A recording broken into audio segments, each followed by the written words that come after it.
akala ko hindi ko na siya makakatambal uli eh. Akala ko first and last na namin yung Amisha Girl. And first time namin mag-TV. So, ayun, sana everyone will get to be a part of the sitcom. At, I mean, they will enjoy yung bago naming ipapalabas sa kanila. Ikaw si Sweetie o si Home? Pareho kaming Sweetie dito. Tawagan namin sa isa't isa ay Sweetie. I play the role of Julie. Okay. Siya si Romeo. Okay. So, let's talk about your other shows, no? Pati yung past. Pinababalik ka sa The Buzz ng mga netizens. Di nga. Baka ikaw na nagsabi niya, Kuya Mario, ikaw talaga. Hindi ka na naman talaga. I think The Buzz is already an institution. It's a showbiz authority Maybe they miss show. you lang. I also miss doing that show. I've learned so much for the past 3 years that I've hosted the show, and hindi ko may pagpapalit ang natutunan ko doon sa sarili ko at sa mga artistang na-interview ko. Pero ganun talaga eh. Kailangan talaga ng rotation, kailangan ng improvement, kailangan ng reinvention ng lahat ng programa. So, and as an employee of ABS-CBN, syempre, trabaho lang naman, wala talagang personality. Yung mga gusto magpabalik sa'yo, ano? Sino kaya?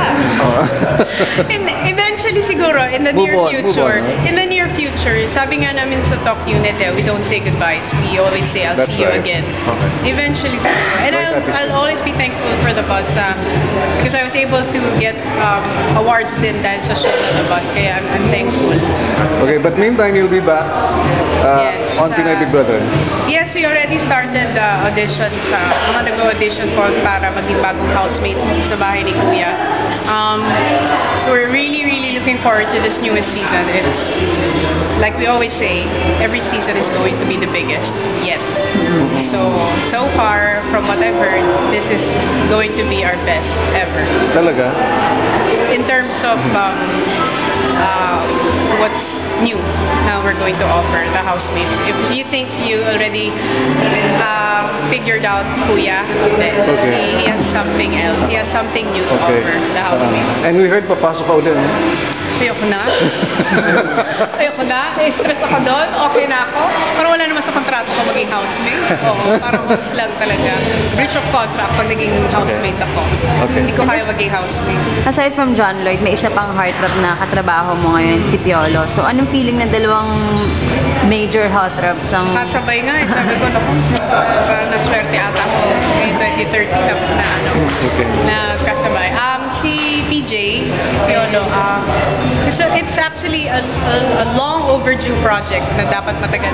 2007 pa, in 8, 9, 10, 11.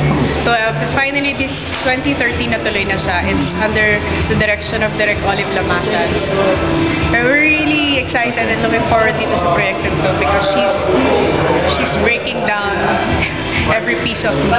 Heavy drama. It's a heavy drama. Parang halo siya eh. Hindi lang siya romantic comedy. It's heavy in all aspects. Tony, marami lang concern sa'yo, no? Or excited ba? Dahil mukhang totohanin mo yung promise mo, no? That you will marry someone. Pag pumasok na sa Oscars yung pelikula. Yung mukhang doon patungo na, no? Sabi ko pag nanalo, alam mo, ginuko lang yun. Alam mo, ginuko lang yun sa dapat. Kasi, nagkakabiruan kami. Mahirap pala mag-joke on national TV. Ayun ba sinabi mo pag nanalo? Kapag nakapasok sa top 5? No, sabi ko, pag naiuwi mo yung Oscar, sabi ko gano'n. Kasi syempre, suntok sa buwan yun, di ba?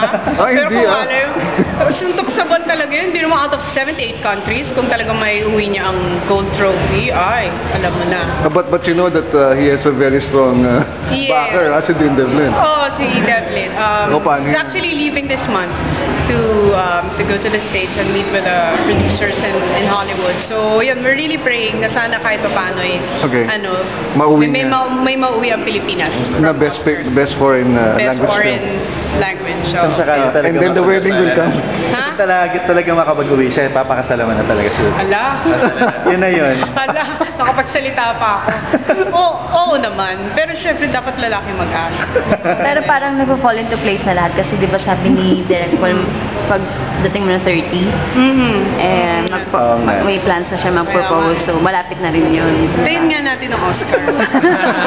Hintayin kasi mga Oscar. Kung maiuwi.